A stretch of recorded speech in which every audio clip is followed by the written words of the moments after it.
things consistently. Yeah, absolutely. And again, it comes back to, for each person, this is going to be different. Some people get great pleasure out of cooking. I don't. It feels like a chore to me. But then I have a family, and so the whole meal planning, bringing everyone along on that journey of food is work. Okay, doing my notes at the office. Oh, that's a great one. I have lots of clients that have to take notes for things. I had a client the other day who he writes a report and redoes their program. He's a swimming coach, actually, works with people to do an Ironman, and he's saved himself 4 hours every week where we've gone through this process. And he's like, I can actually use technology to do this for me. And he has got himself back 4 hours every week without fail. All right, so we want to get this big, long list of things that are future stealers. Now, when you do when you do the springboard and the destination process, more things will come to light that you're like, I could pay someone $50 there and someone $50 there and get those things off my plate. They will become more clear to you. So tracking where your time is currently going will really help with this.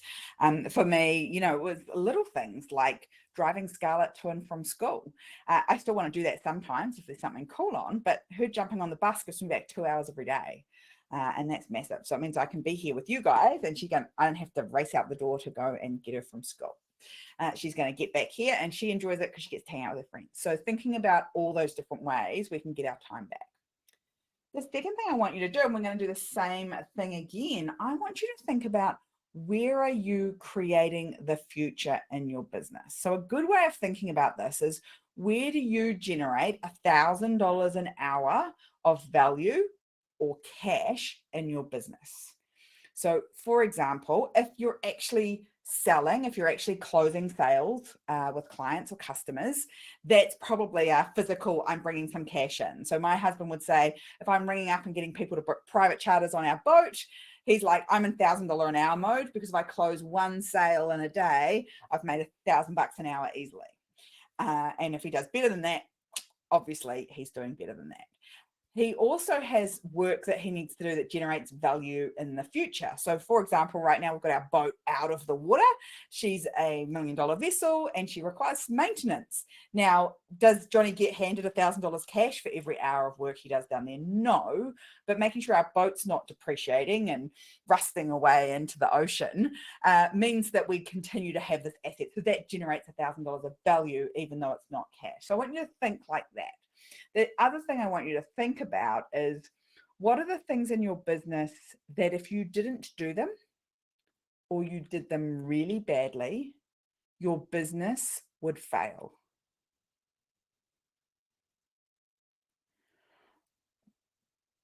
What if you didn't do them or did them really badly? Your business would fail. What are your critical success factors that would make that happen? So if you think about those things are going to be the ones that are creating a future for you. They're going to be the ones that are making sure you're moving the right needles in your business. So they might be in sales. It might be in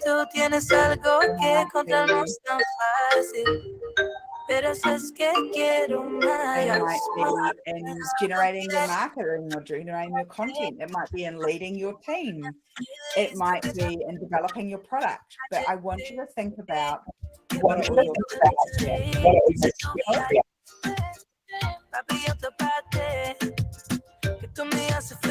So what are your future creators? I say $1,000 or more.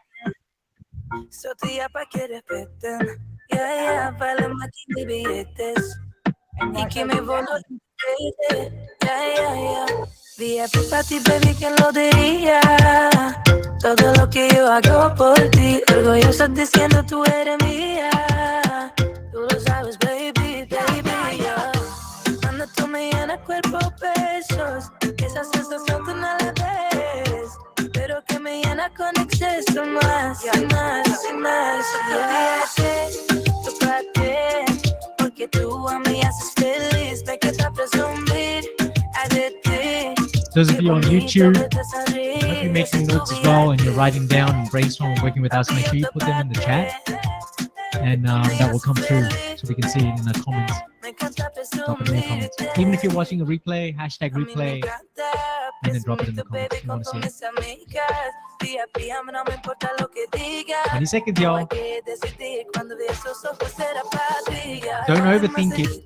One of the biggest successes that people have in optimizing their time and money is they don't know how to overthink. They just simplify it. All right. Time. Cool. So I'm curious, what are some of the future creators in your business and how much value or cash, depending on the activity that you're doing, do they generate for you per hour? Hit me with some ideas. I put a few areas of suggestion up here, but what does it look like for you? What's creating an amazing future in your business? Mastering the sales process, right? So if you're selling, how much cash are you generating per hour? Dr. Ari? Right, videos on each landing page, absolutely. So optimizing these parts of your business, probably not as much as your boat. No, I'm not anticipating that you're making $1 million an hour. But are you making $500, $600, $1,000, $2,000 an hour in terms of those sales and making that work? Probably not as much as your boat, someone says. Larry. Yeah. Showing and promote. Okay, so specifically, what do you have to do to show and promote?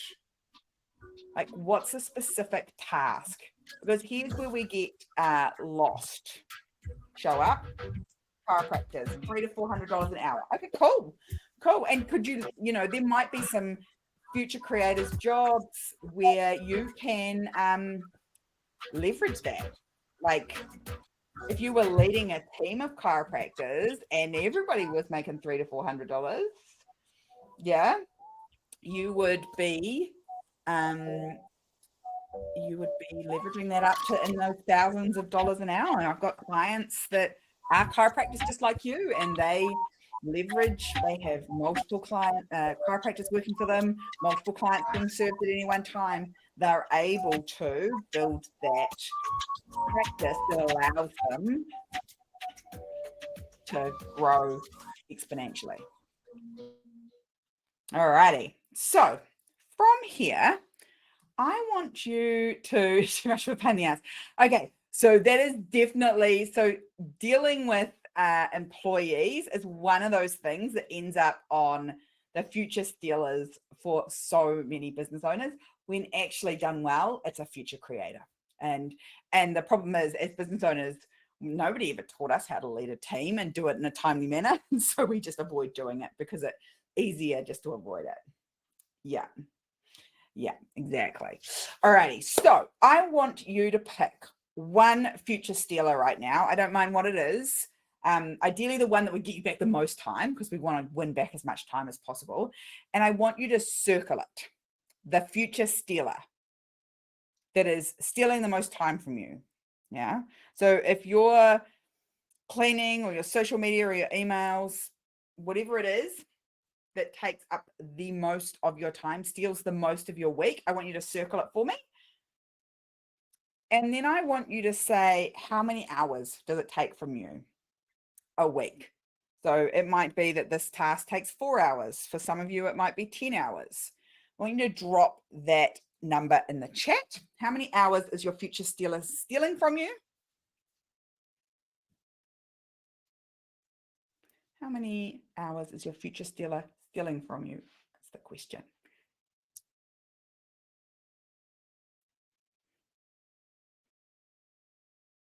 So, Han, maybe you can play along with me here so we can give everyone an example. What is a future stealer that you do every week currently? Deciding on my content and then deploying that for editing. Okay, cool. And how long does that take you each week? About half an hour to 45. A week? Almost every other, yeah. So we do content strategy. I don't like to do a week because that's my attention span is really tight. So I go almost every day or every other day because Okay, I cool. switch it up. Cool. So this content's About going to half an hour take, to 45 minutes. so it takes Yeah. about, let's say 5 hours a week, right? If you're doing it every day, Yep. you're not doing it 7 days a week, right? You've got the weekends off. Correct. Cool. All right. Correct. So, and what is your future creator number? So if you had to say, Sarah, I generate $1,000 an hour, I generate $500 an hour, I generate $10,000 an hour. I want you to do this. Yeah. How much So per we hour? worked out at least $20,000 an hour. Cool. So if we did this times $20,000, that's going to give us 100K a week that he is currently investing into something. So if we then multiply that out, if he works every week of the year, we just found him, you know, $5 million. Yeah, that's insane. Of opportunity cost. Now, if I was going to be like really geeky accountant about it, I would then go, and then you have to take off 5 times $50, you know, times, you know, 52 weeks and got your number that way. But the reality is that that's the opportunity cost of doing that work. Wow. And so when we do these numbers, we get all sorts of numbers, anywhere from like $20,000 to $50,000 a year, all the way through to $900,000 and millions of dollars a year that the business owner, the leader of this organization, is investing elsewhere. So there's a great question there. Is a somewhat 9-to-5 job, would that be a future stealer? Well, depends. Is that 9-to-5 job building on your future, or is it taking from your future? And how much are you getting paid in it? So if I've had a client, really good example, she didn't have a 9-to-5 job, but she was working a hospitality job while she was trying to build her conveyancing firm. And so she was getting paid $25-$30 an hour to work in this hospitality job. She liked it because it gave her certainty. It brought in cash every week. But when we looked at her conveyancing, she was generating $200, $300, $500 an hour. And I was like, well, you don't really need to do too many hours over here to make that happen. And so she was generating about 50 grand a year in her conveyancing business when we started. Inside 6 months, she'd made $250,000. She quit her hospitality job because it was stealing from her future. So now she was working at 80, 100 hour a week, trying to do both. So yes, insane. Unless it's building the future that you want, Jerome. If it's building the future you want, then it's not stealing from you. I would get fired if I tried to go and work a 9-to-5 job. So it would be absolutely stealing from my future. So it depends. 100%. Yeah. Yeah, so it really does depend. I'm going to hazard a guess, if you're in this room, that you need to get out of that 9-to-5 ASAP, because it is definitely stealing from you. Getting your notes done definitely is going to be a future stealer. How many hours is that taking? And then you want to look at, if I'm spending all my time doing that, how much time am I missing out on doing the work in terms of, for you, Dr. Ali, is you're adjusting. So you can be making up to $300-$400 an hour. So, you know, that's quite a drastic shift for you and thinking about that. All right, cool. So great job. It gives you a really good example about what's going on inside your business and why we want to be consistently looking at, are we falling in the value void? Because when you start doing those numbers and you start looking at that opportunity cost, the opportunity cost of not getting rid of those future stealers is like, you know, off the charts expensive. Getting rid of them is so, so important. So what we do every week inside my program, so we have 2 programs. We have the Power Hour, which is where we teach you how to do all of this on a weekly basis, and we install it into your business, and in 1 hour you fix this stuff every week. And then we have the Moxie Business Advantage, where we layer it up. So what we want to do every week is do this set of filters. Now, this is a 9-step plan to get rid of your future stealers. So if you take the things that are on the left-hand side of your value void, the things that are stealing from you, and put them into this framework. This is called the Dad Matrix. It's named after my dad. My dad is phenomenally good at all 3 of these things. He's very good at just not doing things that aren't moving the needle for him. He's exceptionally good at automating and building systems, and he's phenomenally great at delegating things, mostly to my mother, to get things done. So we're going to name this after my dad, and we're going to delete, automate, and delegate. I'm going to come to that question. That's a great question, Ali. I'll answer that while everybody is working on this. So I want you to pick 9 of your future stealers, and I want you to decide whether you can just delete them. What are you doing that's just busy work that somebody else has told you should be doing that you could just stop doing? Some people go like, I need to post on all the social media. And I'm like, where are your clients? And they're like, on Facebook. I'm like, then why are you posting on LinkedIn? Waste of time. Delete. Right? I need to iron my sheets at home so that the sheets feel crisp. I'm like, again, who told you needed to do that? Oh, well, my mum taught me that. I'm like, delete. Doesn't need to be done. Just put them on the damn bed. Right. So there are some things you could delete, like you can immediately outsource some stuff and delete things from calendar. Automate it. Where can I build a system either that uses a piece of technology, like my client that got his notes being written automatically and saved himself 4 hours, or where you're building a system where it doesn't take up your brain space. So where you're not thinking about, oh, how am I going to do that thing? It just happens automatically. So that might be, it might be that you automatically show up now. So you're like, okay, well, I didn't even think about it. As soon as I have my coffee in the morning, I stick a camera in front of my face and I talk to everyone every morning to show up every day and promote what I'm doing. It might be that every morning I have my coffee and I go in and I make the tweaks and adjustments on my landing pages based on the data that I've got on the back end. Okay. So you're going to automate and build those systems and processes out. It might just be building a system that means that someone else can do it without coming and interrupting you all the time.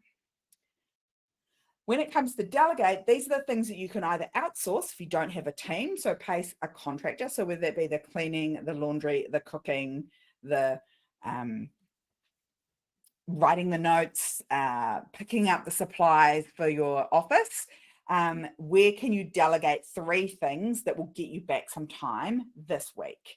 And in terms of automation, like we were talking about cooking before, one of the automations we do in our household is we have a food bag that shows up. And so it has 5 meals in it. It's arrived today. I'm going to go and sort it into 5 boxes, but in the fridge, everything goes in the fridge. And then when I have to cook dinner, which is not very often, but my husband's away this week, is pull out a box and cook the dinner based on what the instructions tell me. So it's automated. There's no thinking for me. There's no deciding. I don't have to go looking for any ingredients. It's just done. Okay. So I want you to go through and pick those 9 things. And while you're doing that, I'm going to talk to the energy drain of doing the lawn versus just the money saved and lost. So I think what you're asking here is it cheaper for me to just do the lawn rather than pay someone to do it? And so I see this one all the time. I call it nickel and diming yourself. And what happens is business owners, because we're not paying out any cash, we go, it's free.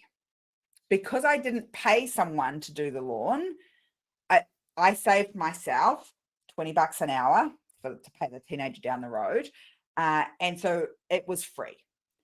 And the absolute lie that you're telling yourself there is that your time's not worth anything, that you don't have a value, that your time doesn't have a value. So sitting out there and driving around on the lawnmower, again, if you don't enjoy it, is absolutely taking one of your very precious 168 hours that you get every week. So you only get 168 and you've just given one of them away to the lawn. Now, if that gives you great pleasure and you enjoy it and you love it, the actual doing of it, not the outcome, then absolutely, it brings you great joy. You can keep doing it. But if it doesn't bring you great joy and you just get joy out of the outcome, then you should absolutely be outsourcing it because you've just made your time worth nothing. When I know, and you know, you've just told us that your time can be worth $300 to $400 an hour. And that's when it's working. If it's not working and you're actually spending time on your highest life priorities, it's invaluable. So I would say spending time with my husband, Johnny, or spending time with our daughter, Scarlett, is like $10,000 an hour stuff. Like that stuff is priceless. I can't put a dollar figure on that because I'm actually getting to use my energy to be present and playful with them and build a life that we love and create memories that we love rather than out mowing the lawn. Now, I live in the bush, we don't have a lawn, but you know, that's the way that we think about it. And so instead of cheapening your worth and your value, I want you to think about, how can I get someone else to do it? How do you tell if you have enough money to do this? How do you know if you have enough money to do this? You have enough money to do this if your time is worth more than $200 to $300 an hour. Now, I think it's unlikely that you're going to find 40 hours worth of stuff to outsource at $50 an hour, and you can then generate $400 an hour. Like, I don't think you're going to get more than that. I don't think you're going to get to a point where you're paying for 100 hours worth of work while you're only able to generate 40 hours of work. So I know that if you can work on the things that are the highest value, retaining clients, adjusting clients, making sure that they're having a great experience, maybe upselling them to related products, that's going to be worthwhile doing for you. And can I just jump in as well? Yeah, of course. To Ari's question, where Brandon Dawson is referred to as far as Brandon's recommendation. So one of the things that Brandon Dawson, who works as a business partner with Grant Cardone, one of the things that he does is to help businesses optimize and understand how to scale.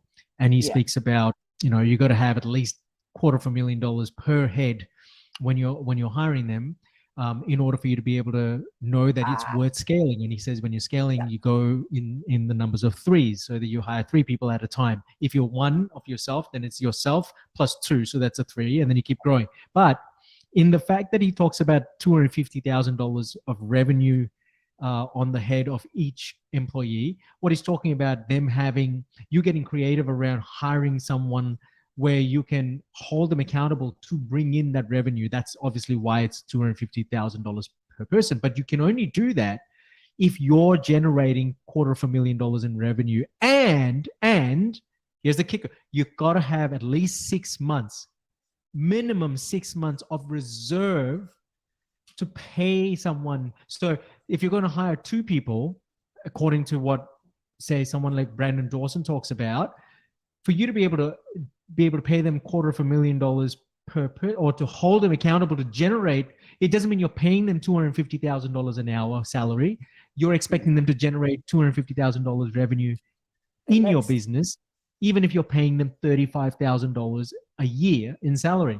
But for you to pay them $35,000 a year, you need to make sure that you have your 5,000 times 6, at least that kind of income sitting in the bank account reserved for each employee. But for you to do that, you got to first free up this part of what you're doing and either delete them or automate them or delegate them first, so that you can generate that kind of revenue yourself.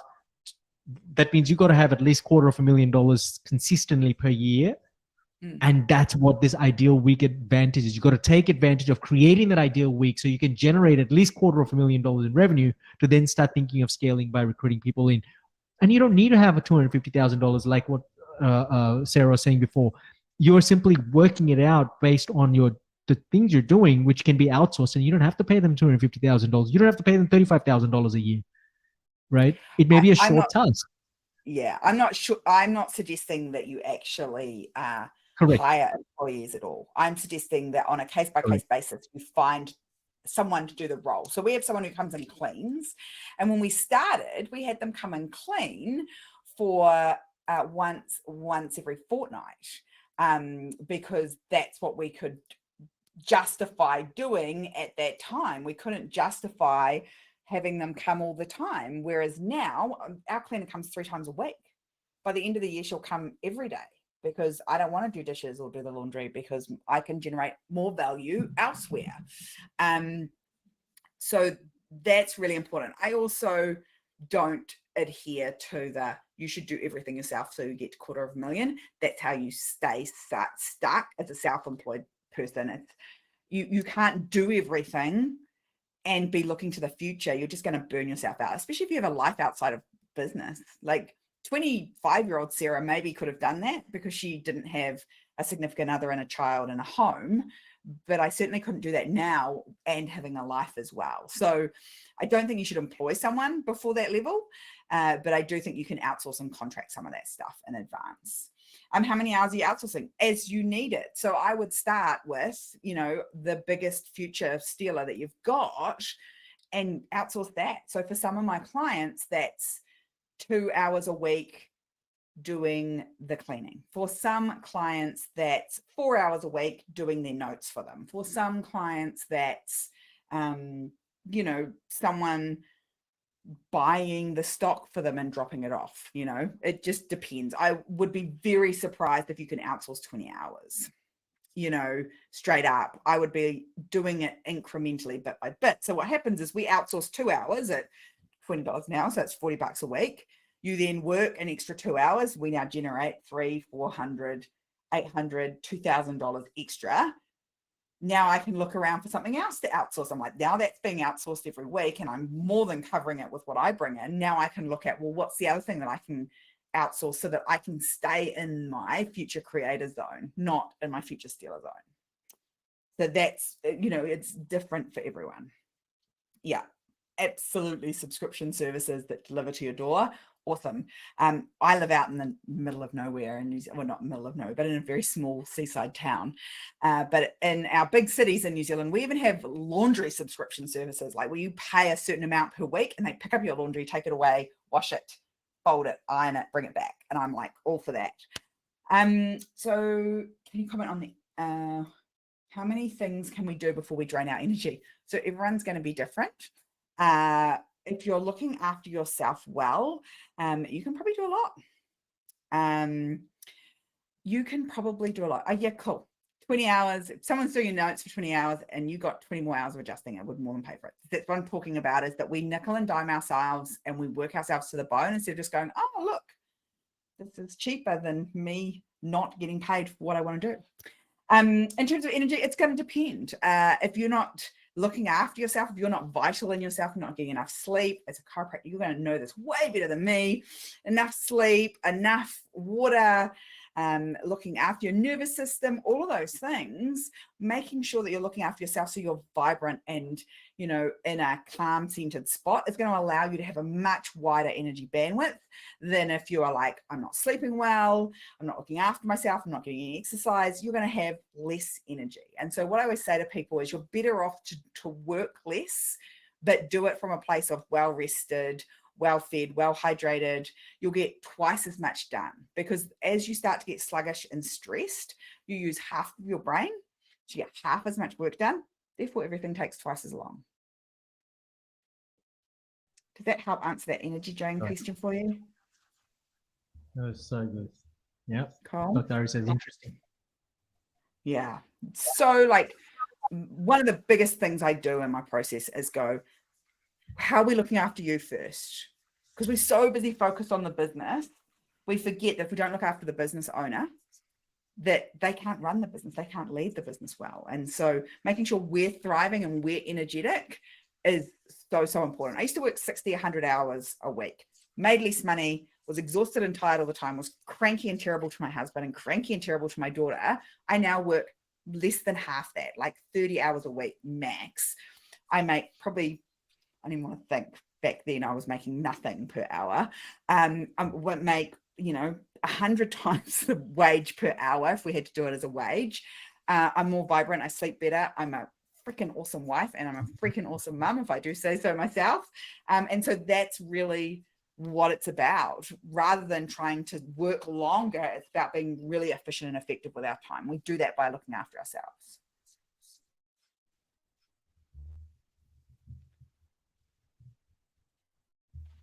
I can help everyone with what to do to look after yourselves. Absolutely.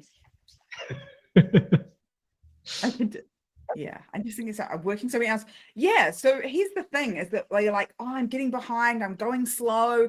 And so we work more. It's all right, I'll just do more hours tomorrow. I'll like, instead of working 10 hours tomorrow, I'll do 12 hours. And then you get to the end of the day and you're like, oh, I didn't get enough done.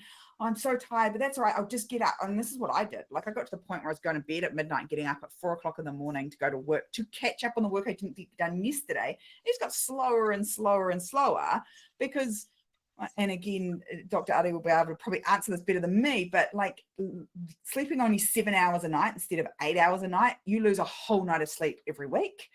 And that's like driving around like you've had a few beers. Like, you are cognitively impaired when you're tired. If you feel tired, you need to get yourself back to 8 hours of sleep a night.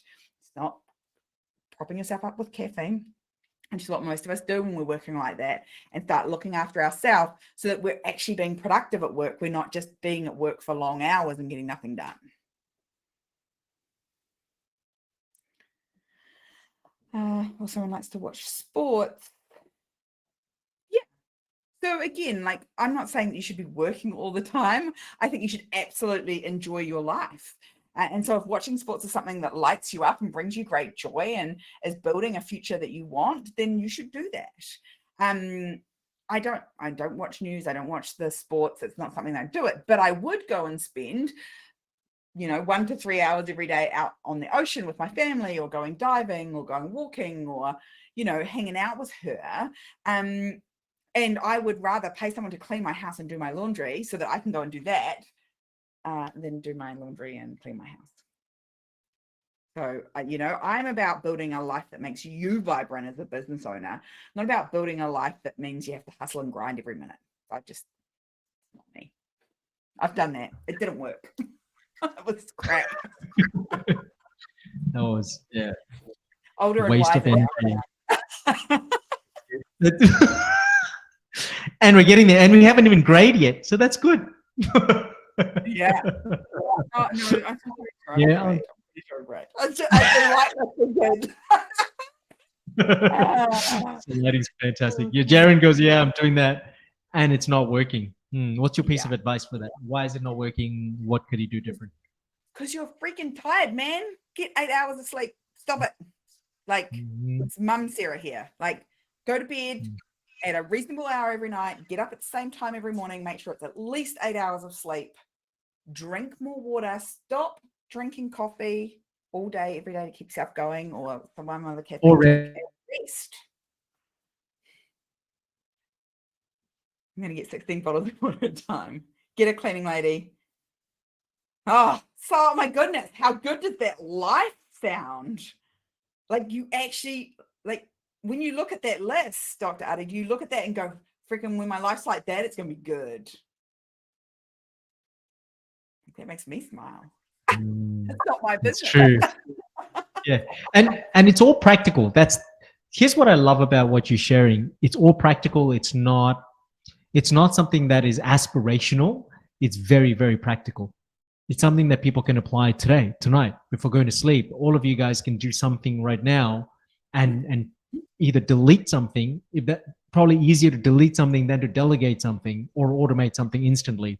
But you'd be able to delete something right now. Literally starts with scratching one out and saying no, right? That's an action step right there. And action takers are money makers right off the bat. Yeah. And so like, I look at Jerron saying, I feel tired all the time. I'm like, what in your week can you just stop doing? And I can absolutely guarantee you there's 3 things. I've been doing the dad matrix for years, and I can still dad matrix every week. I can still delete things. I can still automate things. I can still delegate things in my business, and I've been doing it for a long time. We can still do it in our tourism business. So I promise you will pick up things very, very quickly if you go through this process on a weekly basis. Yeah, cool. 16, we drink water out of the tap in New Zealand, so that's a water delivery is not a thing that we do.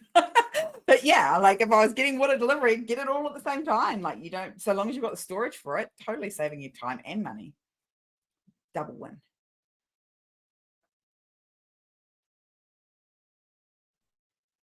That's good. That's really, really good.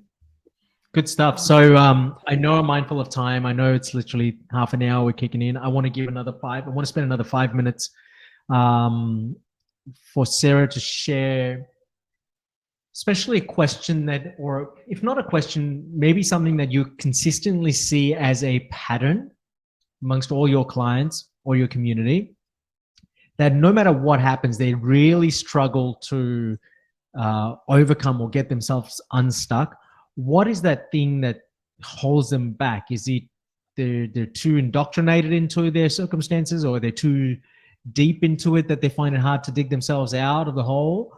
Or it's simply just bad habits that they don't have the right support or the right place to kind of be held accountable, or what exactly are you seeing, and how do people go around it? And am I allowed to say all of the above? Right. So I think most business owners are aware that the problem is us and we're getting in our own way. It's the indoctrinated beliefs that we've got from family or society. It is the bad habits that we've got over the years that we've been in business.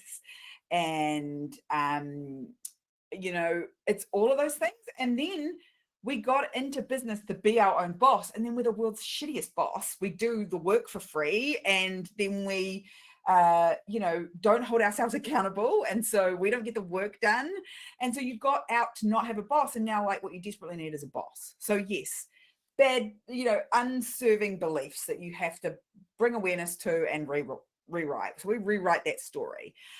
We need to think about what are the habits that we're doing that don't serve us and shift them slowly, step by step. Like, don't try and throw the baby out with the bathwater. Just pick one and shift it slowly.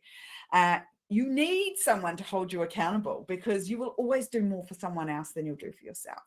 And so accountability, and then fundamentally, get yourself in rooms where what you want is normal. Get yourself in rooms where there are people that are there to lift you up and pick you up on the shitty days, because I promise you there'll be shitty days. We've been in business in 16 years here in New Zealand and in Thailand before that. There will always be shitty days. So you need to have a community around you that loves on you and picks you up and brings you along. And you want people that are going to be there when you celebrate, when you do something amazing, that they'll celebrate with you as well. Because without all of that, business just gets so hard. So hard. Love it. Jaren says, thank you, Sarah. I love today's session. I have been thinking about what I need to do, and I have my mind coming up with ideas. Also, I have an idea I would like to talk to you about that comes to me during this call. Okay, sure. Go ahead, unmute yourself and bring it on, Jaren. No worries. And then we'll have my apologies. I meant to put your name, Sohan. Oh, yeah. Well, okay. I was thinking Sarah, but also I have an idea. I popped in today, and I forgot to put your name. so I wanted to talk to you about later, if you don't mind, or we can talk about it now. Yeah, sure. Okay. Well, if it's involved, it's like, three minds are better than two. So you have Sarah in the room, and you got Dr. Ari in the room. So now you have 4 minds. You can literally brainstorm right now, this very second, if you'd like. Just throw the idea out, and it's something that we can help right now. Why not? Well, one of the ideas that I have, since I do like 3D animation and art, and it just popped in my mind that because I remember like one of the I don't remember the company that you mentioned with they do all the video editing for you. So I was thinking, what if I do the same, where I do all the 3D assets, creations and stuff for people, or 3D prints for people, but on a subscription base for a certain amount of dollars, providing like a service. Yeah. But when you go back to looking at that, what are you going to take off your plate in order for you to be able to do that? Because you already have so much on your plate right now. And the goal is to be able to strip what you already have to then be able to build it. For example, you're not getting enough sleep, right? And those are several factors involved for not getting enough sleep. For you to tack on any other new idea is going to just make it worse for you. So the first thing to do is go. I know you want to say something.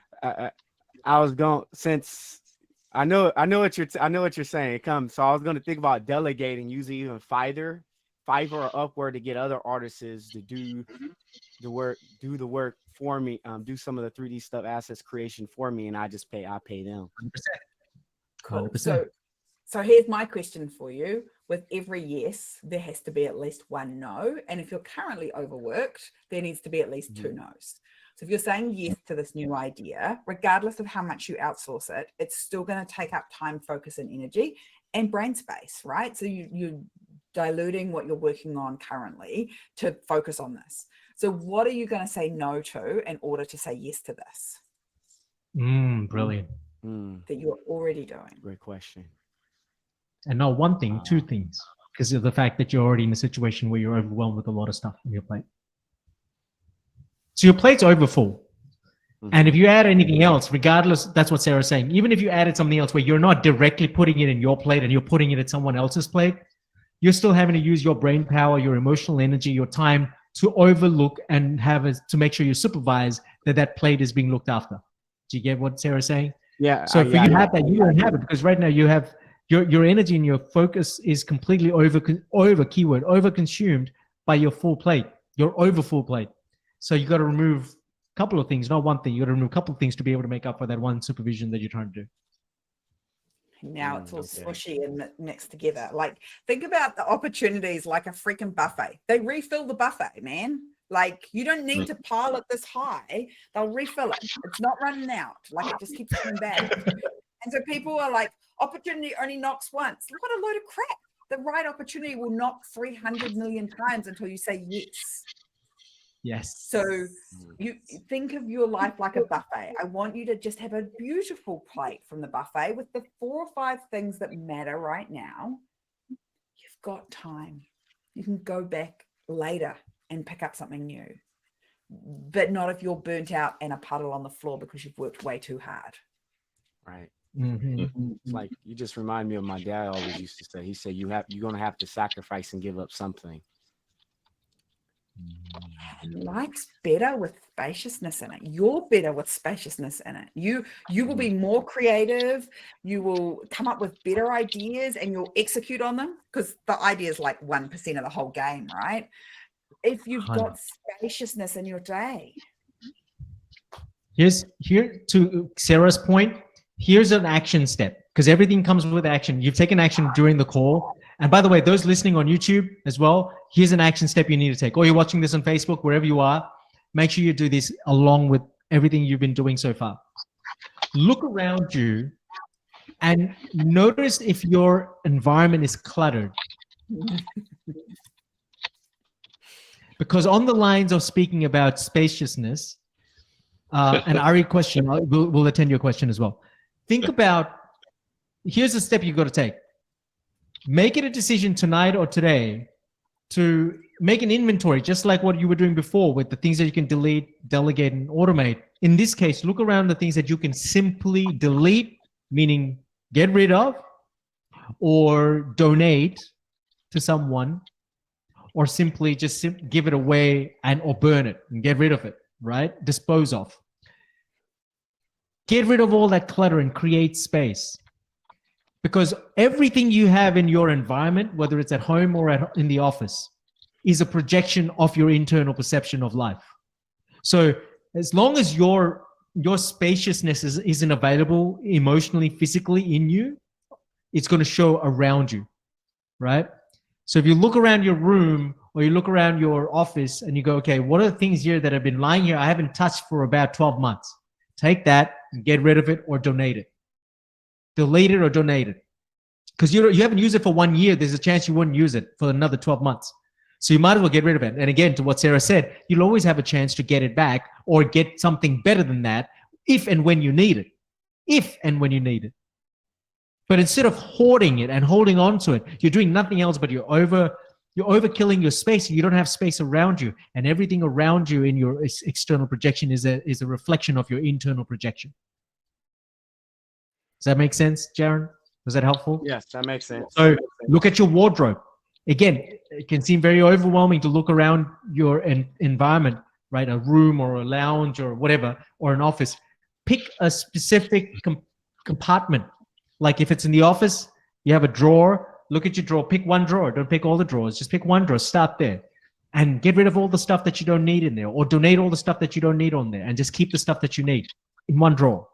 Same thing with your bedroom, for example, right? Let's say I was sitting in my bedroom. I would go into my wardrobe and I would look at all my clothes and shoes or whatever's in there, things that I haven't used for one year. I would grab all of that, either donate it or I would dispose it off. That's it. There's and then what happens to your psychology with having to translate that with how you're utilizing your time and how you're managing your time with all the tasks that you currently do with everything that Sarah's talking about today or tonight. I think what you just mentioned, there's Mark Overson. He has a thing, I think he call it Millionaire Day. I don't actually remember, where you pick a day where you got all this, you like write all the stuff you were supposed to do and how many years it took, and just get rid of all of it. Throw it away, donate it, give it to someone. And that's what you just reminded me of that. There you go. And Dr. Ari says, yeah, bit of clutter ain't that bad. Come on, guys. It totally is. I always say to my clients, like if they don't have a filter, or like when I get on a call like this with my clients, if I can see in their space if they're overwhelmed before they say anything. Like I will see the chaos before they tell me. And if they put on a filter, I'm like, how are we feeling today? Like I can tell straight away in your space before it shows up anywhere else. And 100%. keeping your space clean and reset every day is going to make your life so much better. Like it 100%. takes up as much decision-making power to go, should I put this thing back where it came from? Is it just to reset everything every day? Like you're using up decision-making points to move clutter around your freaking house, to navigate around what's there. Like it just uses up brain space. Like deciding what to wear if your wardrobe's full of shit you don't wear. Too hard. That's right. Yeah. Amen. I was gonna hire someone to help me go through all the clutter and help me organize it. Actually, I had my assistant do that today. But I don't know. I hate to disagree with you, but in the spirit of keeping it real, it's not that I like clutter, but I do like I like my stuff. I like having access to some of my stuff, and I could always get rid of more things, but this happens to be my basement, and I haven't gotten to getting through that yet. So I'm not saying get rid of all your stuff. I'm saying if it's cluttered and it's not bringing value to your life. Yeah. If it's not serving you. Yeah, if it's not serving you, it's got to hit the road. Yeah, it doesn't serve me in that it's my main thing I fight with my wife about. But actually, my mother-in-law is anti-clutter. She's like you, but more so, she's too much. Like they really don't have anything. I like to have like 5 different smelling soaps in my bathroom and things like that. She doesn't have enough stuff. She doesn't have enough variety. So I think someone, if you I'm going to ask you a question. I'm going to call you on your BS. I was joking about that. Yeah. I'm going to call you on your BS right here. Why were you happier when you were traveling? Oh, it was a variety, and I was outside. Okay, cool. No, I know what you're going to say. I know what you're going to say. Oh, I didn't have a lot of stuff. That was a challenge to like, I had to actually constantly clean my bag out so it wasn't too heavy on my back. So, but I would send the stuff home. But it's the variety. I really enjoyed the people I met, and I enjoyed all the being outside and the seeing all the different tchotchkes and stuff I bought. So what you're saying to me is I like collecting things. You get value from the experience that you have, not the things. Otherwise, you would have been like, I can suck it up. I'll just get, like, if you were traveling in Thailand, you just buy another freaking bag, like get another suitcase. Stuff with you. If it's the stuff that you valued, the stuff that brought you great joy, you would have taken it with you. You would find a way. But you didn't. You went, oh, this is nice stuff. Buy it, send it home. Yeah, I kept a few key things in my backpack, but I did send most of it home. You're right. And so, and the thing is, in my room now. A few key things. I'm not saying get rid of everything. Okay. Keep the things that matter. Like I'm not, but a few key things matter. It's the same as what you're talking about, learning about health and finances. There are lots of newsletters. They don't give you freaking energy. You're not even reading all of them. You're certainly not implementing any of it. So delete, unsubscribe, get out of all of it. Just focus. That's it. That's what I was just going to say. Information is dangerous when there is no implementation of that information. Yeah. You might have 100 newsletters, and let's say all 100 newsletters are extremely important from extremely important people. Let's say there are 100 different people, one each person. Or let's say you have 5 important people in your life, and you have 100 newsletters from all these 5 people accumulated. The reality is, if you haven't implemented 100 times, because there's always one piece of information from each of those newsletters that can be implementable. If you don't implement that, you messed up, because you messed up the point of having to read the information. Information alone is not power. Implementation of that information is power. Right. Yeah. And so therefore having all this, and it's called hoarding, right? And it's easy to do. It's easier not to do. Like, it's so easy to go into your wardrobe and sit there for like 10 minutes and do a quick scan. I'm exaggerating with 10 minutes. It really takes only 10 seconds. But you can like scan your wardrobe, and only you and nobody else, not even your wife, but only you can turn around and say, yeah, that shirt there, I haven't worn that for a whole year. Doesn't take too much to spot the things you haven't touched and just take them out and either get rid of them, and in the sense of disposing them off or donating them. And you do that once a year. So you can find 10 minutes in 12 months to be able to identify all the things you haven't used in the last 12 months in this example, and you'll be able to give it away, or you'll be able to dispose it off one time a year. It's easier said than done? No. It's done as easily as it's said. Try it, and you'll see what I'm talking about. Yeah. Okay. I would unsubscribe. This is my rule. I would unsubscribe from everything. I would unfollow everyone. I would leave every group that I am not actively involved in and getting value from. Mm-hmm. Because Big one. you can go and get it back if you need it. I would unsubscribe from everything.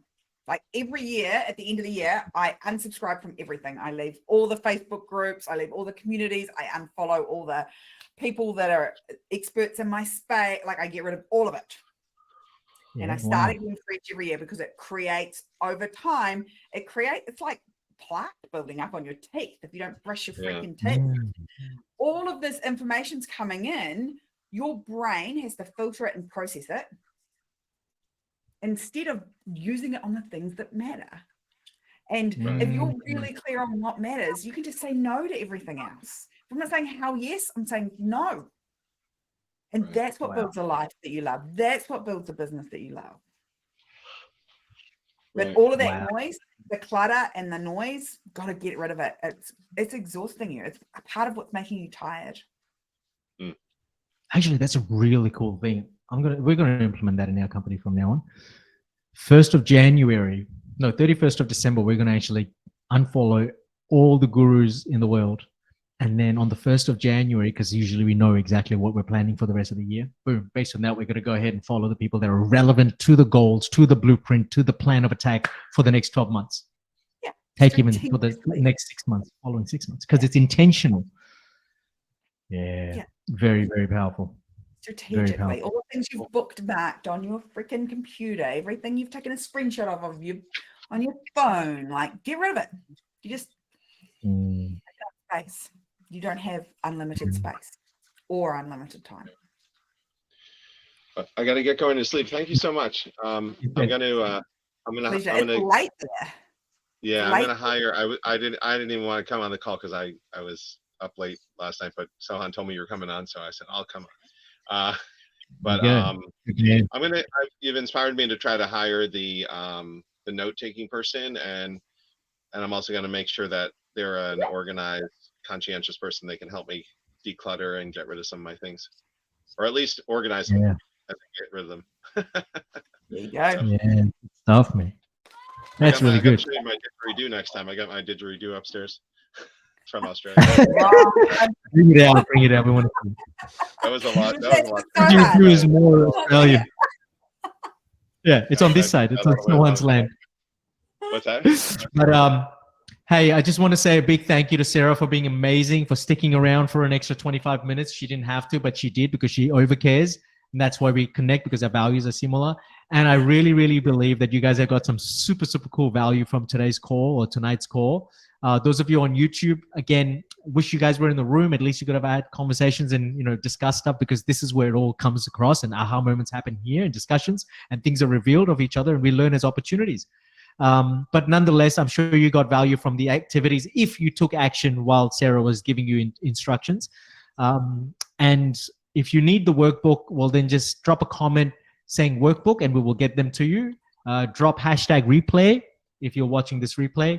And for you guys on the call, thank you so much for showing up and shining. Once again, you've stood up to the values of actually respecting everybody on the call and in the meeting room. I thank you so much. Jaren says, I realized that I decided to take online class as I will not be driving to the school. There you go. You can save so much time. So good. Love it. Awesome. My So, pleasure. Sarah, in closing, last words, and then let's bring it home. Define what matters to you and say freaking no to everything else. And spend 12 months doing that and see what changes. That's how you build an awesome life. That's how you build an awesome business. It's about what you say no to. That's it. Enough last words. You want more? I can give you more, Sahan.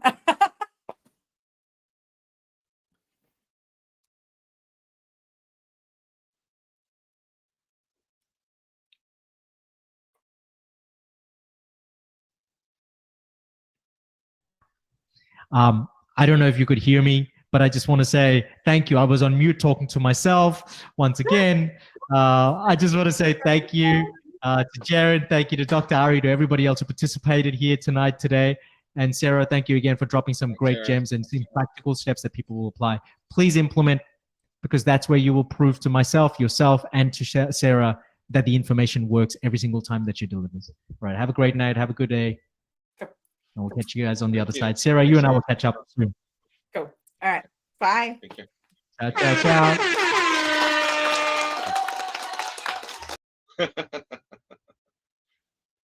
Thanks, Sarah. That was great. Appreciate No worries. See you guys later. you. Bye. Thank you. Bye-bye.